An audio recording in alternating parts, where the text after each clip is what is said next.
Have you noticed how hot it is outside? I know I have. And it makes me think about the human footprint and how we have a great impact on the weather and the way that the world is anymore today. Today we're going to be talking about leading a waste-free life. My name is Maggie and this is my persuasive essay. So, in general, I know that when I make a choice that creates less waste, say, for example, using reusable bags at the grocery store, it kind of is like a small victory. It makes me feel good about myself. I know I'm creating less waste and I'm doing the planet good. So I do small things like that every single day. I try to, anyways.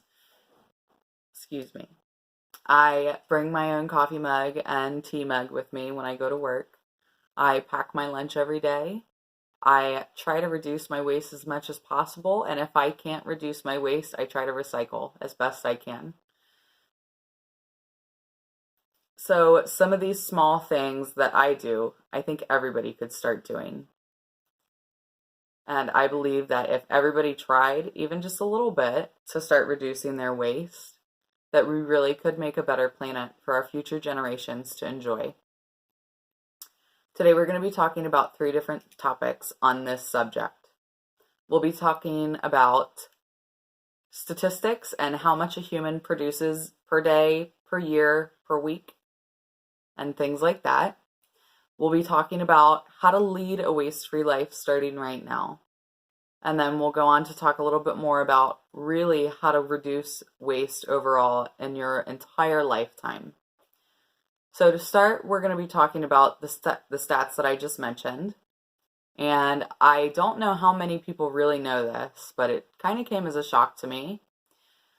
On average, every day, adult human, I should say, can create 2 to 4 pounds of trash. That's kind of a lot. And then if you take that number and you kind of just add it up per week, usually a human could create anywhere from 20 to 25 pounds of trash per week.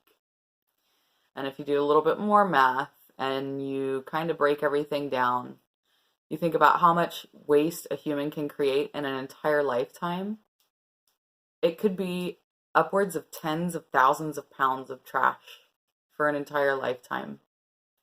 And that's a whole lot. And I really believe that if we try, we really could reduce this number drastically. So I'm going to talk a little bit now about leading a waste-free life right now. So like I mentioned a moment ago, you could do something as simple as bringing your own coffee cups to work if you're usually going out in the morning and getting a cup of coffee. Even if you want to still do that, most places will allow you to bring a reusable mug, and sometimes the prices are even cheaper. If you do that, you'll start to notice that you're saving money and you're going to be feeling better about yourself because you're doing good for the environment. Something as simple as, well, you can pack your lunches, bring your own utensils, bring your own materials that you need for the day. Try not to go out and buy things that you really don't need, because one, you're going to be wasting money, and 2, you're creating a lot of unnecessary waste. And then as well as thinking about your work day and your, day-to-day activities, you could definitely see if you've got a recycling program at work. And if you don't, I could 100% guarantee you, if you talk to your supervisor about it, one, they might say, we already do things like this, and they'll hopefully explain to you the whole process. And from there, you can utilize those tools and start recycling. And if not, maybe you could be the person to kind of instigate, cleaner recycling and waste production and things like that at work, which I think would be super awesome. So, and even if they don't say that you can do that, you probably could just start collecting waste and things like that on your own if you really want to do it, which I do it, so why not? I feel like everybody could. Those are some ways that you can really start to reduce your waste right now. So now that we have talked about some of those things, we really could start talking about leading a waste-free life. So there's so much that goes into this, and I'm still new to this.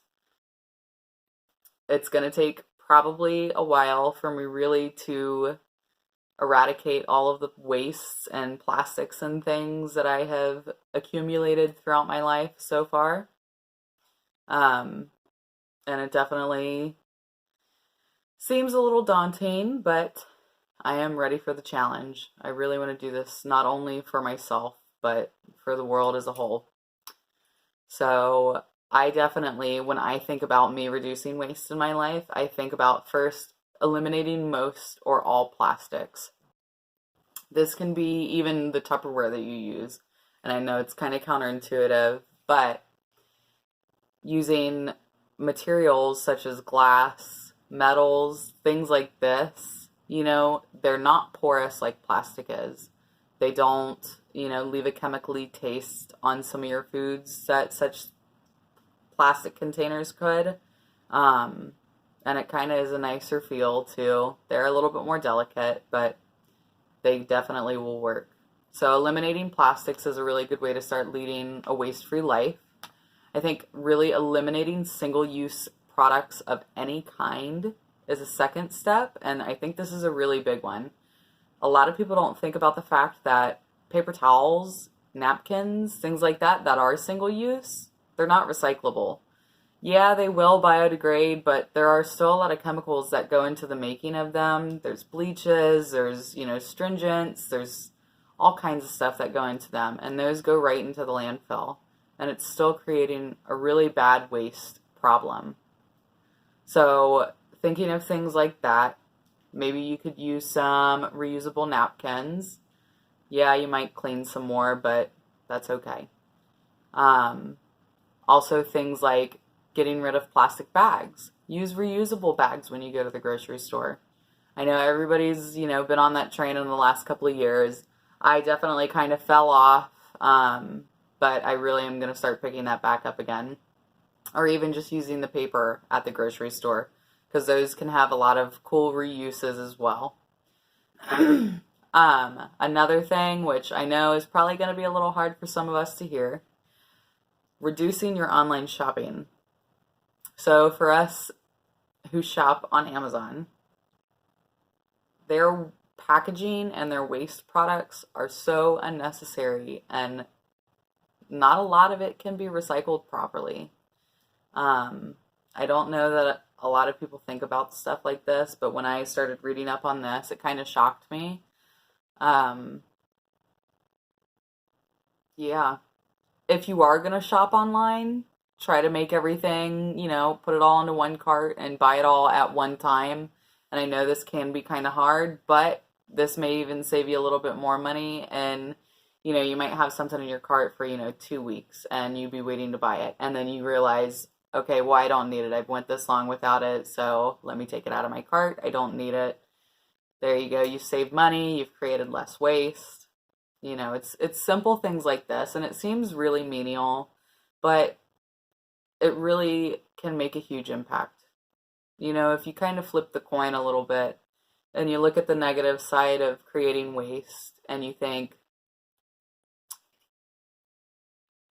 you didn't really realize it was happening until it got this far, until there's so much waste that now we've got to do a major cleanup project, whereas you can take these small steps, just like you took these small steps to create the waste, you can counteract those small steps with waste-free and waste-reducing steps. And it might take some time, but we will get there eventually. And I know that, we've talked about all these things today. We talked about living a waste-free life. We talked about some statistics and, how to really reduce waste in our daily lives. But I really think that even if you tried just a little bit, you really could make a small goal and really easily attain it. And I know society tells us that it's not easy being green, but I think we should take that challenge and smash it.